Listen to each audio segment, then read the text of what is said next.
Olá, seja muito bem-vindo, seja muito bem-vinda ao conhecimento de alguns aspectos da engenharia elétrica. Aqui vou falar a respeito da distribuição de energia elétrica no Brasil.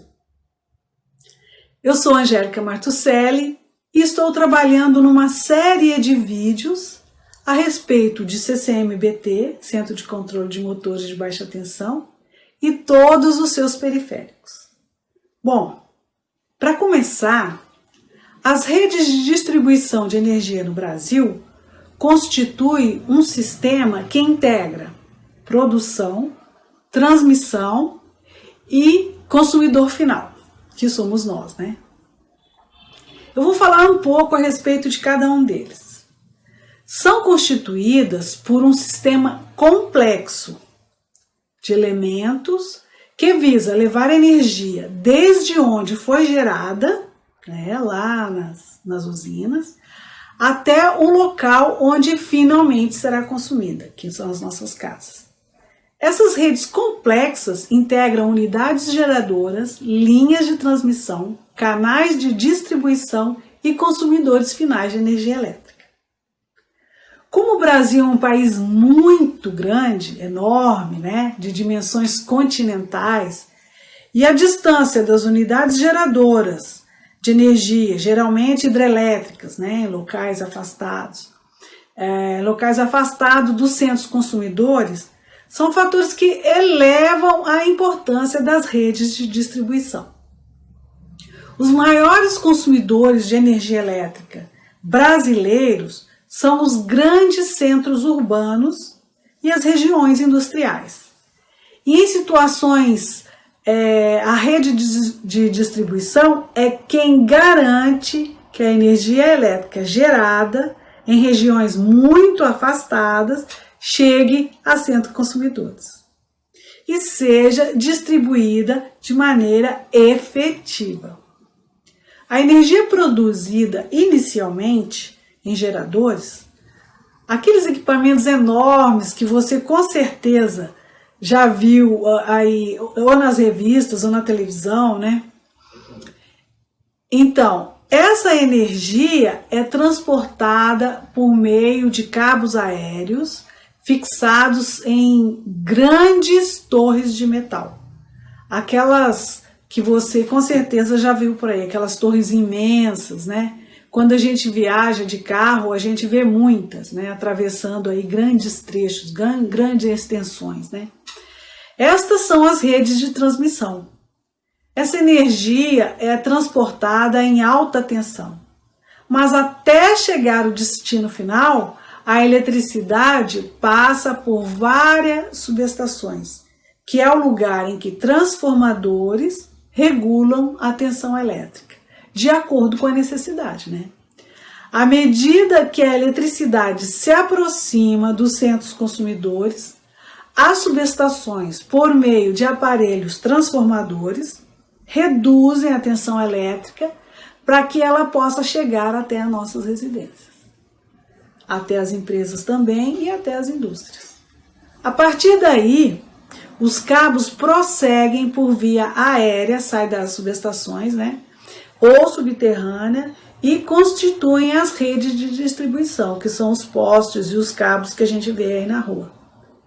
O Sistema Nacional Interligado, o SIN, é o maior sistema de transmissão do mundo e é controlado por instituições estatais, sendo composto por empresas de geração, de transmissão e distribuição de energia, que atuam aqui no nosso país, Esse sistema é responsável por integrar as diferentes regiões produtoras, como a região de Itaipu, de Furnas e outras tantas que a gente tem aqui no Brasil, E as regiões consumidoras de energia, eles integram, fazem essa integração. Apesar dos importantes avanços ocorridos na interligação da geração, distribuição e entrega de energia elétrica, essa integração ocorreu de forma processual, ou seja, aos poucos, devagar, foi evoluindo.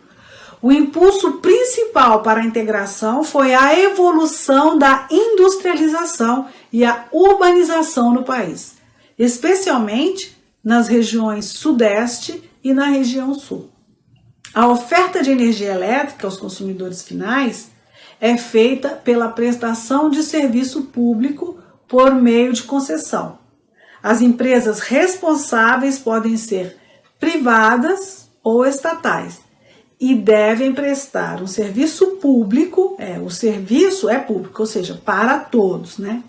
E elas prestam serviço público de distribuição e comercialização da energia elétrica, por um prazo, previamente estipulado. Então, agora, as redes de distribuição de energia elétrica no país possuem basicamente 3 tipos de linhas, né? De alta tensão, por exemplo, 138 kV, 69 kV, de média, por exemplo, 3,8, e de baixa, 440, 380, que são usados nas indústrias, e nas nossas residências, 220, 127. Entretanto, a potência de distribuição pode ser dividida essencialmente em redes elétricas primárias e redes elétricas secundárias. As redes elétricas primárias são redes de distribuição de média tensão, que além do papel de distribuição, abrange empresas e indústrias de médio e grande porte. Agora, as redes elétricas secundárias são redes de distribuição de baixa tensão, que abrange os consumidores residenciais, pequenos estabelecimentos comerciais e iluminação pública.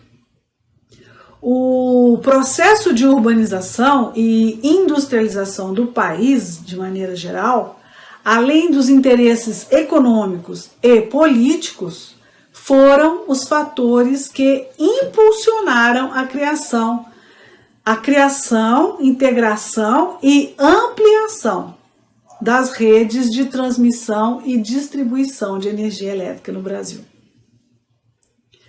Ao analisar o consumo e a infraestrutura do setor elétrico, podemos notar que há um direcionamento e uma concentração desses recursos nas áreas de maior consumo. Os grandes centros urbanos e as áreas industriais, que são as áreas de maior consumo. E é por meio das redes de distribuição que a energia elétrica produzida chega até as nossas casas. Agora, o que são sistemas monofásicos, bifásicos e trifásicos? Bom, os sistemas monofásicos, bifásicos e trifásicos são instalados de acordo com o tipo de estabelecimento e com a quantidade de equipamentos elétricos que esse estabelecimento requer.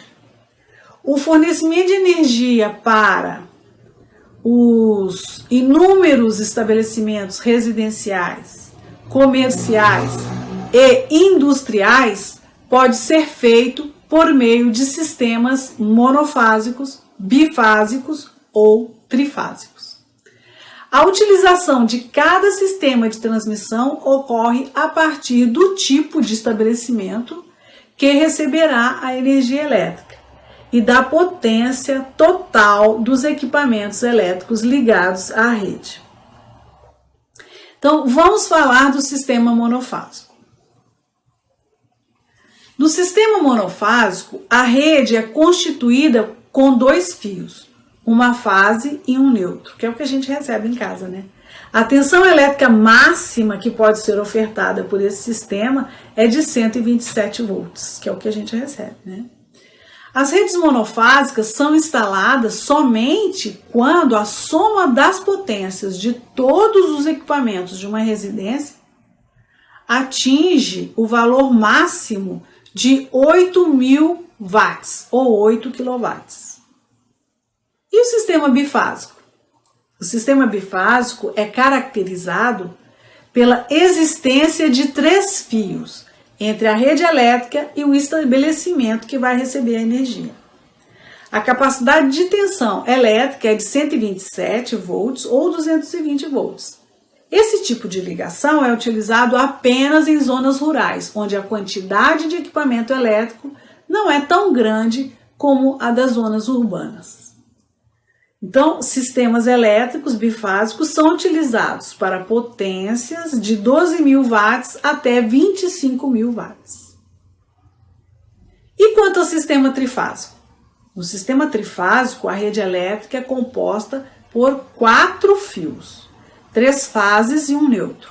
As tensões elétricas geradas são de 127 ou 220 volts e podem lidar com potências de 25.000 até 75.000 watts. A instalação trifásica é a mais indicada para residências que possuem equipamentos elétricos cuja soma das potências ultrapassa os 8.000 watts, bem como para as indústrias e o comércio. Quais são as vantagens de um sistema trifásico? Primeiro, evita a queda inoportuna de energia. Ótimo. Segundo, utiliza menor quantidade de cobre e alumínio para fornecer a mesma potência que um sistema monofásico fornece. Terceiro, a potência total nunca é nula. E quarto, os motores trifásicos são menores, tamanho menor, que os motores monofásicos de mesma potência. Então, como é feita a produção do sistema trifásico? A proteção. A proteção é feita através da instalação de um dispositivo chamado disjuntor termomagnético tripolar. Cada fase pode ser ligada a um polo do disjuntor e assim atender aos diferentes setores de uma residência. Vamos falar agora a respeito do consumo de energia elétrica. O aumento do consumo de energia elétrica em razão do consumismo acelerado tem provocado a construção de mais usinas hidrelétricas.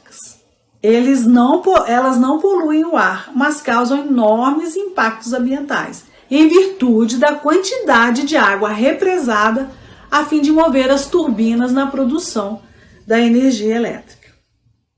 Uma alternativa seria a construção de usinas nucleares.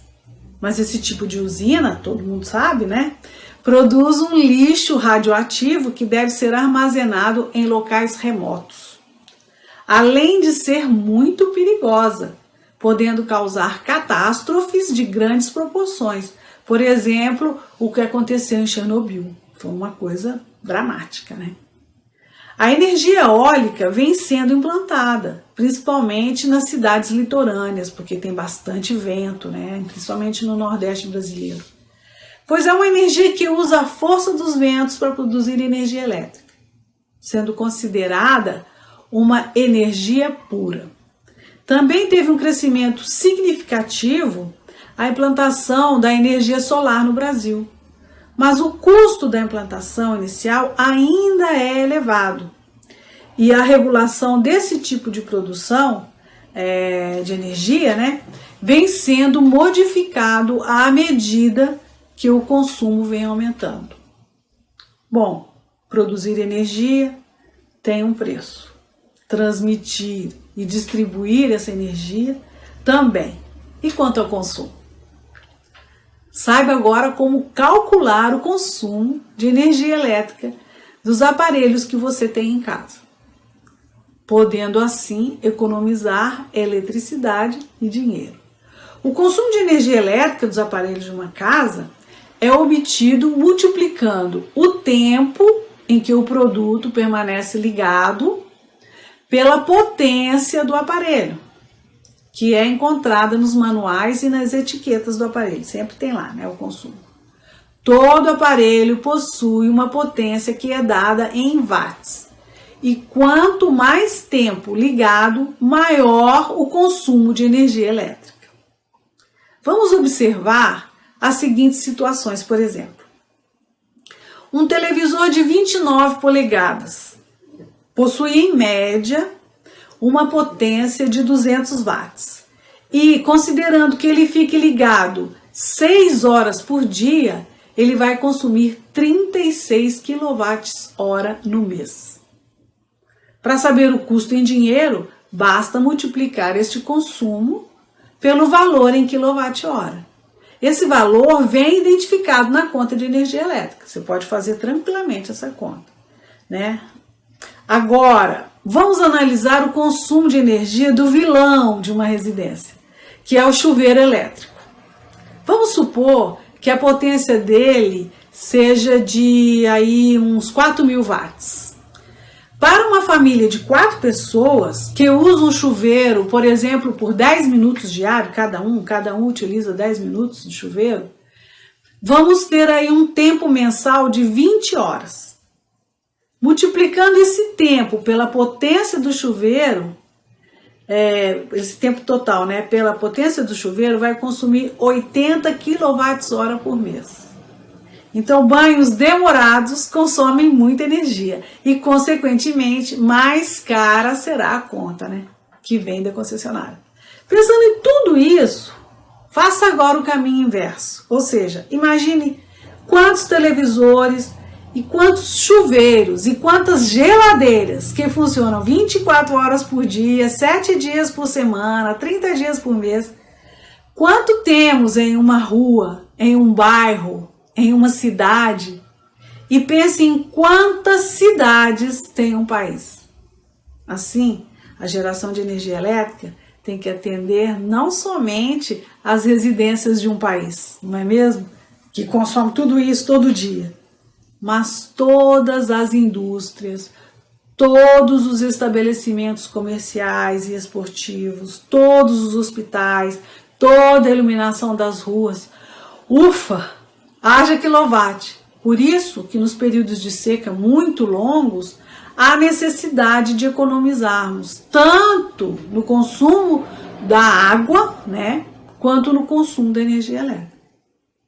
Já que aqui no Brasil, nossa maior produção de energia elétrica vem das usinas hidrelétricas. Então, pensando nisso tudo, pensando desde a geração lá na usina de Itaipu, por exemplo, lá longe, né? Na produção ali, aproveitando as quedas d'água que tem lá, né, em Itaipu. A rede de transmissão, que são essas redes enormes que a gente vê, essas torres enormes, como eu falei, né? Que a gente vê aí muito, passando por lugares inacreditáveis, né? Então, desde a geração, passando pela rede de distribuição em alta tensão e depois chegando a algumas subestações, isso vai distribuindo essa rede, né? Vai distribuindo. Chega nas subestações, né? Essa subestação ela é rebaixada, a partir daí ela começa a ser distribuída na cidade, né? Cada cidade tem sua subestação, não sei se você já reparou, com certeza sim, né? E a partir dessa subestação ela é distribuída para a cidade. A gente vê aí todos os postes, né, e tal.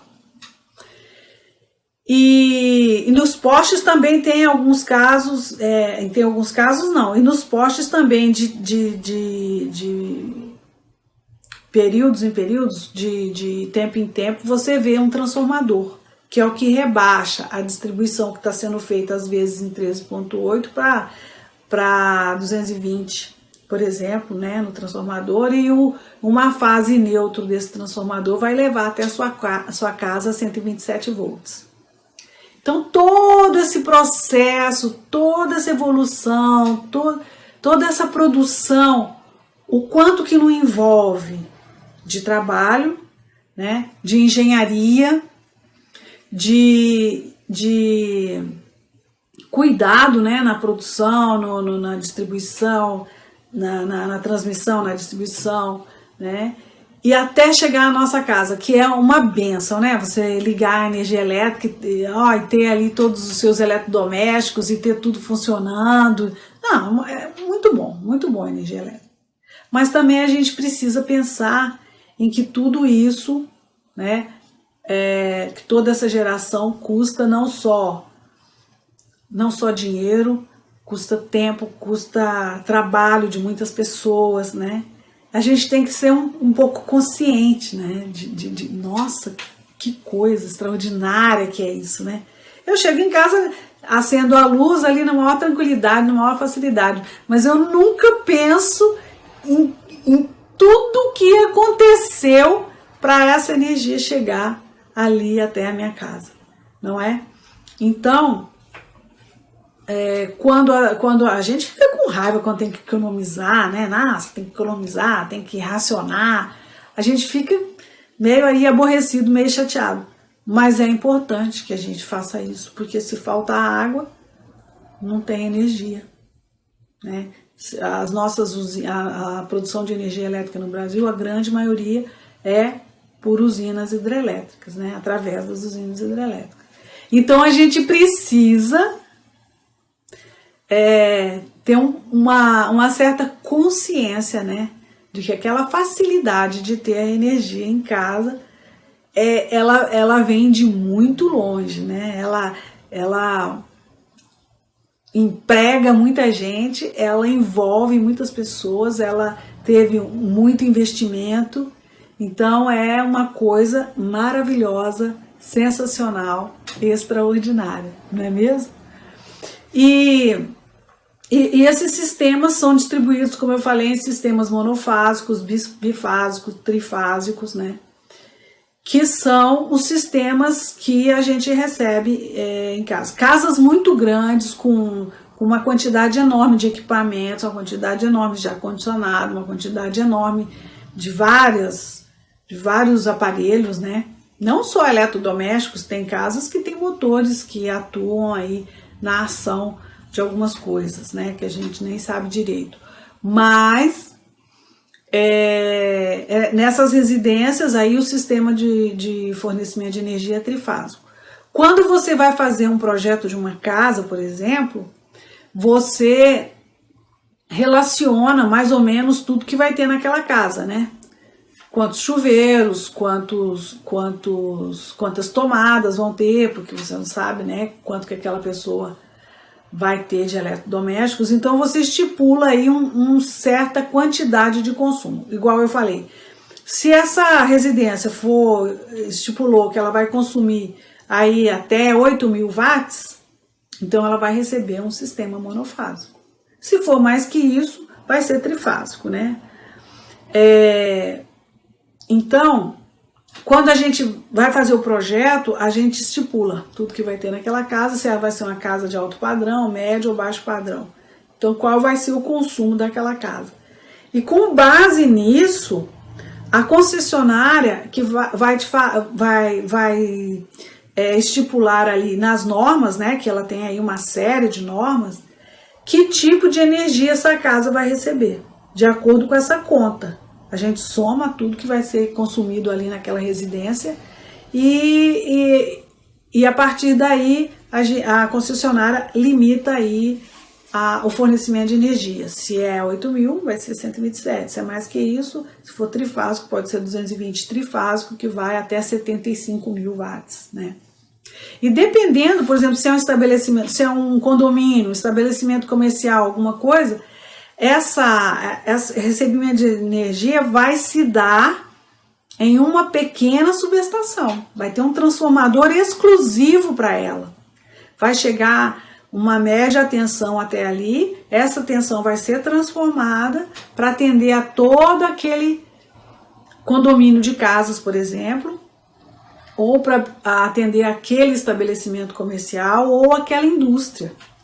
Então, todos os projetos que a gente vai fazer que envolve engenharia elétrica, que envolve o consumo de energia elétrica fornecida por uma concessionária, precisa ser submetido à aprovação dessa concessionária, para que ela veja se naquela região ela tem ali o transformador disponível, ou se vai precisar pôr um transformador só para aquele atendimento. Essa análise, ela que vai fazer.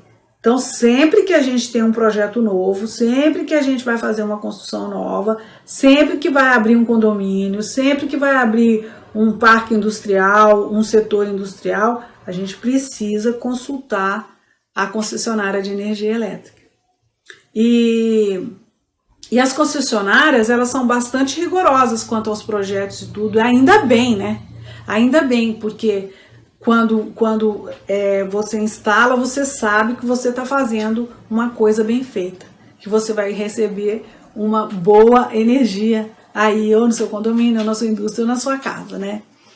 Então, eu quis falar disso com você porque para que a gente tenha uma noção, uma ideia de todo o trabalho que envolveu, que facilitou, né, a chegada de energia elétrica na minha casa. Né? No momento em que eu acendo ali uma luz ou ligo aí a televisão, eu nem penso, né? Mas olha só, tudo que aconteceu até isso chegar aí na sua casa, né? Bom, então é muito interessante que a gente saiba isso. Eu acho isso tudo uma coisa maravilhosa. Como que é gerado, como que é transmitido e como que é distribuído. E também como que é regulado, né? Como que as empresas, né? No nosso caso, aqui na nossa região, a nossa empresa não é pública, ela não é estatal, ela é privada, ela foi privatizada. Então, o fornecimento é público, de maneira assim, para todos, né? Mas pode ser feito por empresas privadas. E aqui na minha região, essa distribuição é feita por uma empresa privada. Mas não tem problema, porque você recebe também da mesma maneira essa energia, a questão dos preços, do valor do quilowatt-hora, tudo isso é regulado pelo Estado, né? É uma regulação estatal. Mas, vamos falar assim, a administração da distribuição é feita por uma empresa privada, por um determinado tempo, não sei como é que é. Mas se comprou, né? Ela que é a responsável pela manutenção, distribuição e pela cobrança aí das tarifas que são reguladas por uma empresa estatal, né? Igual a ANEEL, por exemplo, que é aqui no Brasil, que faz a regulação aí da energia elétrica, né? Aqui no nosso país. Então, eu acho isso tudo uma coisa fantástica, extraordinária. Acho como eu falei lá, né, anteriormente, o nosso sistema de integração nacional é um dos sistemas mais complexos e maiores do mundo, devido ao tamanho do Brasil, né? E isso funciona muito bem. Tivemos aí alguns tempos atrás aí alguns apagões, né, algumas dificuldades, mas hoje parece que está tudo resolvido, né? E também temos aí a construção de uma usina nova, igual a Belo Monte, né? Então, tudo isso vai sendo construído e adequado aí de acordo com o aumento do consumo. Como eu falei, o aumento da industrialização e o aumento dos grandes centros, né, das urbanizações, né, dos grandes centros urbanos, é que foi pedindo mais construção de hidrelétricas, mais produção de energia, né? E agora nós temos aí as energias alternativas, que também eu acho outra coisa fantástica, né? E com certeza daqui para frente vai ser cada vez mais implantada a produção de energia elétrica alternativa. E temos também agora os carros elétricos. Olha, sem poluição. Eles ainda são muito caros, né? Mas vai chegar um tempo em que a gente vai poder ter aí o nosso carrinho elétrico, né? Inclusive, a concessionária aqui da minha região já está criando, vai chamar de eletropostos, para você poder carregar a bateria aí do seu carro tranquilamente. Não é uma coisa maravilhosa? Não é uma coisa fantástica? Eu acho, assim, uma coisa muito, muito, muito extraordinária, a evolução. Cada vez mais estamos preocupados com as questões ambientais, cada vez mais estamos preocupados com a preservação da natureza, né? Cada vez mais estamos querendo viver em comunhão, em harmonia com a natureza. Isso é muito bom, porque se a gente vai contra a natureza, você imagina o que acontece com a gente, né? A gente tem visto aí alguns resultados, né, da destruição da natureza. Mas cada vez mais a gente está vendo a necessidade de produzir energia e cada vez mais a gente está vendo que a produção de energia alternativa é uma boa saída. No começo, a implantação inicial não é assim, não é para todos no momento, porque ela é muito dispendiosa, mas eu tenho certeza absoluta que no futuro não tão longo nós teremos acesso mais facilmente e com menos custo a essa energia alternativa, que eu acho sensacional, maravilhosa, porque não polui, né? Uma coisa que não polui, se não polui tá bom demais. O nosso planeta está já aí, tem poluição de muita coisa, né? Então, se a gente pode produzir energia sem poluição, produzir uma energia pura, como a eólica ou como a solar, vai ser uma coisa fantástica, maravilhosa, quando todos nós tivermos acesso aí a essa energia, tanto na produção quanto no consumo, né?